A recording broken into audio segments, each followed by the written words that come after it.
अस्सलाम वालेकुम। आज हम बनाएंगे उड़द गोश्त, जो कि एक बहुत ही ज़बरदस्त दाल गोश्त की रेसिपी है। बहुत ही ज़बरदस्त उड़द बनकर तैयार होते हैं गोश्त के साथ, और ये वेस्टर्न यूपी की एक बहुत पॉपुलर रेसिपी है। वहाँ पर जब भी आपके घर में मेहमान आए या फिर कोई फंक्शन वगैरह है तो इस डिश को ज़रूर बनाया जाता है। तो समझ लीजिए ये कितने टेस्टी बनते होंगे।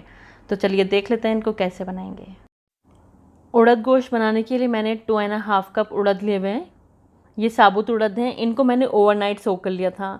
ओवरनाइट सोक करने से जो उड़द हैं बहुत अच्छे से रच कर तैयार होते हैं। लेकिन अगर आप ओवरनाइट सोक नहीं कर पाएँ तो दिन में कम से कम 2 घंटा आप इनको थोड़ा सा तेज़ गर्म पानी में भिगो दें। यहाँ पर मैंने सैंपल के तौर पर रखे हुए हैं। ये बगैर भीगे हुए उड़द हैं। इस तरह से ये उड़द की दाल होती है जो कि साबुत उड़द होते हैं। तो हमारे उड़द भीग चुके हैं, पकने के लिए रेडी हैं। अब हम इसमें डालेंगे 1/4 कप लाल मसूर की दाल, जो कि छिलके उतरी हुई मसूर की दाल होती है, वो हम इसमें 1/4 कप डालेंगे। इससे जो उड़द है बहुत ही रचे हुए बनते हैं, बहुत अच्छा उसमें बहुत अच्छा टेक्सचर आता है। और इसको हम 2-3 पानी से फिर से धो लेंगे। और यहाँ पर हमारे उड़द अच्छी तरह से धुल चुके हैं और अब ये पकने के लिए तैयार हैं। तो चलिए अब इनको पका लेते हैं। तो एक प्रेशर कुकर में हम उड़द ट्रांसफ़र कर देंगे और हम इसमें कम से कम 6 से 7 कप यानी कि तकरीबन 1.5 लीटर के करीब पानी डालेंगे। क्योंकि ये उड़द भीगे हुए हैं इसलिए हम इसमें तकरीबन 3 गुना ज़्यादा उड़द की क्वांटिटी का पानी डाल रहे हैं। और अगर उड़द भीगे हुए नहीं है तो फिर आपको और ज़्यादा पानी डालना होगा। अब इसमें 2 टीस्पून नमक डाल दिया मैंने। साथ में डालेंगे 1 टीस्पून हल्दी का पाउडर, 1 टीस्पून डालेंगे लाल मिर्च का पाउडर, 1 टीस्पून अदरक का पेस्ट और 1 टीस्पून लहसुन का पेस्ट डालेंगे। और ये 1 प्याज है जिसको मैं रफली चॉप करके इसमें डाल रही हूँ। साथ में डालेंगे इसमें 2 तेज़पत्ते। अब हम प्रेशर कुकर की लिड लगा देंगे और इसको पकने के लिए रख देंगे। जब इसमें हाई फ्लेम पर एक प्रेशर आ जाएगा, गैस की फ्लेम को लो कर देंगे और लो फ्लेम पर तकरीबन 20 मिनट हम उड़द को गलाएंगे। क्योंकि ये भीगे हुए उड़द हैं तो 20 मिनट में गलेंगे, और अगर उड़द भीगे हुए नहीं है तो 30 से 35 मिनट लग जाते हैं इनको गलने में। जब तक उड़द गल रहे हैं हम इसके लिए ग्रेवी तैयार कर लेंगे। एक प्रेशर कुकर ले लेंगे, आधा कप तेल डाल देंगे। मैं यहाँ पर मस्टर्ड तेल यूज़ कर रही हूँ, आप चाहें तो रिफाइंड यूज़ कर सकते हैं। 2 तेज़पत्ते, 2 इंच का दालचीनी का टुकड़ा और 1 कप यानी कि 2 मीडियम साइज़ की इसमें प्याज डाल देंगे और प्याज को हल्का सा गोल्डन हो जाने तक फ्राई कर लेंगे। जब प्याज हमारी हल्की सी गोल्डन होने लगेगी हम इसमें 1 किलोग्राम डाल देंगे गोश्त। मैं यहाँ पर रेड मीट का इस्तेमाल कर रही हूँ, लेकिन आप चाहें तो मटन भी यूज़ कर सकते हैं या फिर आप चाहें तो चिकन भी यूज़ कर सकते हैं। लेकिन जो उड़द गोश्त होता है इसका जो टेस्ट होता है ये बड़े के गोश्त में ज़्यादा अच्छा आता है। लेकिन ये आपकी मर्ज़ी है, जो गोश्त आप यूज़ करना चाहें वो आप यूज़ कर सकते हैं। जब आप गोश्त ले रहे हो तो थोड़ी सी उसमें चर्बी भी रखवा लें, क्योंकि थोड़ा सा चिकना गोश्त अगर आप उड़द में यूज़ करेंगे तो उड़द जो है और ज़्यादा रचे हुए बनकर तैयार होते हैं। अगर आप वेस्टर्न यूपी से बिलोंग करते हैं तो आप बहुत अच्छे से रचे हुए उड़द की मीनिंग जानते होंगे। तो यहाँ पर अभी मैं गोश्त को थोड़ा सा फ्राई कर रही हूँ। इससे जो इसका कलर है थोड़ा सा ऑफ वाइट कलर का हो जाएगा, तब हम इसमें थोड़े से मसाले शामिल करेंगे। मीट का जो कलर है थोड़ा सा ऑफ वाइट हो गया है। अब 1 टेबल स्पून अदरक का पेस्ट और 1 टेबल स्पून लहसुन का पेस्ट इसमें डालेंगे। 1.5 टीस्पून के करीब नमक डालेंगे या फिर टेस्ट के अकॉर्डिंग भी आप डाल सकते हैं। और साथ में जाएगा इसमें धनिया का पाउडर 2 टीस्पून, 1 टीस्पून डालेंगे हल्दी का पाउडर और 1 टीस्पून भर के डालेंगे लाल मिर्च का पाउडर। 1 टीस्पून कश्मीरी लाल मिर्च मैंने डाली है और थोड़ा सा पानी डालकर इसको हम भून लेंगे। मसालों को अच्छी तरह से भून लेंगे जिससे कि जो इनकी कच्ची स्मेल है वो ख़त्म हो जाएगी।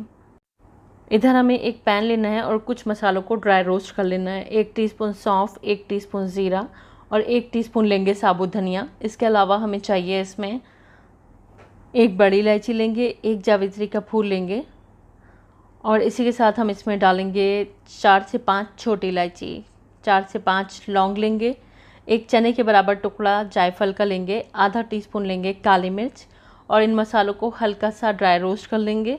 जब इनका मॉइस्चर निकल जाएगा, कलर नहीं बदलेंगे, सिर्फ मॉइस्चर निकालेंगे, तो हमें इसको थोड़ा सा ठंडा कर लेना है, मिक्सी के जार में डालना है और इसका एक फ़ाइन पाउडर बना लेना है। इधर गोश्त अच्छी तरह से भुन चुका है। अब हम इसमें 2 मीडियम साइज़ के टमाटर यानी कि 1 कप टमाटर डाल देंगे। आप चाहे तो टमाटर को स्किप भी कर सकते हैं, लास्ट में 2 टीस्पून नींबू का रस डाल सकते हैं। अब टमाटर को भी थोड़ा सा भून लेंगे जब तक टमाटर थोड़े से सॉफ्ट नहीं हो जाते हैं। टमाटर भी थोड़े से फ्राई हो गए, अब हमें इसको गला लेना है। तो इसको गलाने के लिए इसमें 2 कप के करीब पानी डालेंगे यानी कि 500 ml इसमें पानी डालेंगे।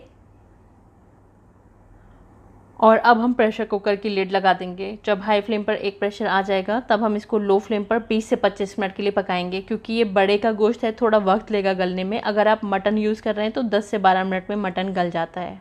तो गोश्त को मैंने दूसरी साइड पर शिफ्ट कर दिया गलने के लिए। अब हम इधर देख लेते हैं उड़द, क्योंकि ये गल भी चुके हैं, इनका प्रेशर भी खुद से निकल गया है। जब प्रेशर खुद से निकल जाए तब हम इसको चेक करेंगे। तो ये देखिए उड़द हमारे गल चुके हैं ये, लेकिन थोड़े थोड़े से खिले खिले से दिख रहे हैं। इनको हमें अच्छी तरह से घोट लेना है। एक मथनी लेंगे और खूब अच्छी तरह से इसको घोट लेंगे। जितना अच्छे से आप घोट पाएँ 5-7 मिनट इसको घोट लीजिएगा, क्योंकि ये जितने अच्छे घुटते हैं उतने ही रचे हुए उड़द बनकर तैयार होते हैं।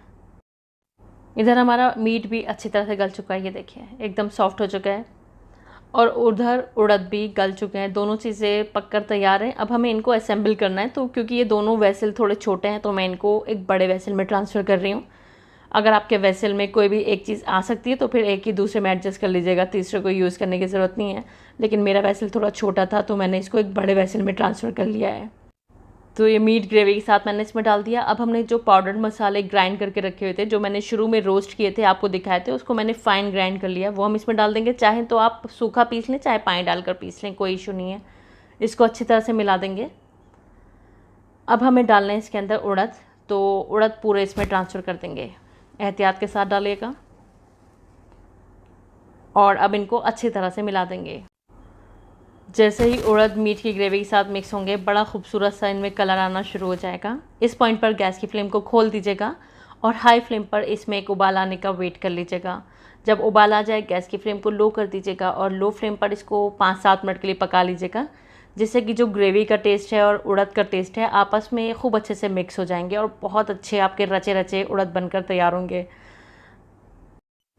तो यहाँ पर तकरीबन 7 मिनट हो गए लो फ्लेम पर इनको पकते हुए, और सारे फ्लेवर्स एक दूसरे में अच्छी तरह से मिक्स हो चुके हैं। इस पॉइंट पर आप चाहें तो एक कोयला स्मोक कर लें साइड में, या फिर एक शकूरर ले लें और ये शकूरा आप इसमें डाल दें, या फिर कोयला ले लें और उसको थोड़ा सा ऊपर से ऑयल डालकर इसको स्मोकी फ्लेवर दे दें, क्योंकि उसका टेस्ट भी बहुत अच्छा आता है। लेकिन आज मैं इसको स्मोकी फ्लेवर नहीं दे रही हूँ, क्योंकि बग़ैर स्मोकी फ्लेवर के भी ये बहुत अच्छे बनते हैं। अब मैंने इसमें हरा धनिया, जूलियन कटी हुई अदरक, हरी मिर्च वगैरह डाल दी है और इसको अच्छी तरह से मिला देंगे। और बहुत ही ज़बरदस्त बिल्कुल वेस्टर्न यूपी स्टाइल हमारे बेहतरीन उड़द बनकर तैयार हैं। ये उड़द वेस्टर्न यूपी में जो शादियाँ होती हैं उसमें जो मांझे की रस्म होती है उसका एक ख़ास मेन्यू होते हैं। समझ लें कि मांझा इसके बगैर अधूरा रहता है, क्योंकि सिर्फ उड़द और चावल ही ऑलमोस्ट सर्व किए जाते हैं वहाँ पर मांझे की रस्म में, और ये बनते भी बहुत ज़बरदस्त हैं। अगर आप वेस्टर्न यूपी से बिलोंग नहीं करते हैं तब भी आप ये रेसिपी ज़रूर ट्राई करें, आपको बहुत पसंद आएंगे। तो उड़द हैं तो मैं इनको सर्व कर रही हूँ चावलों के साथ, क्योंकि ट्रेडिशनली इनको चावलों के साथ ही सर्व किया जाता है, लेकिन रोटी से भी ये बहुत अच्छे लगते हैं। अगर आप रोटी खाना पसंद करते हैं तो रोटी के साथ भी ये बहुत अच्छे जाते हैं। और आप देख सकते हैं उड़द कितने टेस्टी बने हैं, देखने से ही बहुत टेम्पटिंग लग रहे हैं और टेस्ट इनका लाजवाब है। आप एक बार बनाएंगे तभी जान पाएंगे कि ये कितने टेस्टी बनकर तैयार होते हैं। उम्मीद करती हूँ रेसिपी आपको पसंद आई होगी। अगर पसंद आई है तो प्लीज़ वीडियो को लाइक और चैनल को सब्सक्राइब करना मत भूलिएगा। Thanks for watching the video. Allah Hafiz.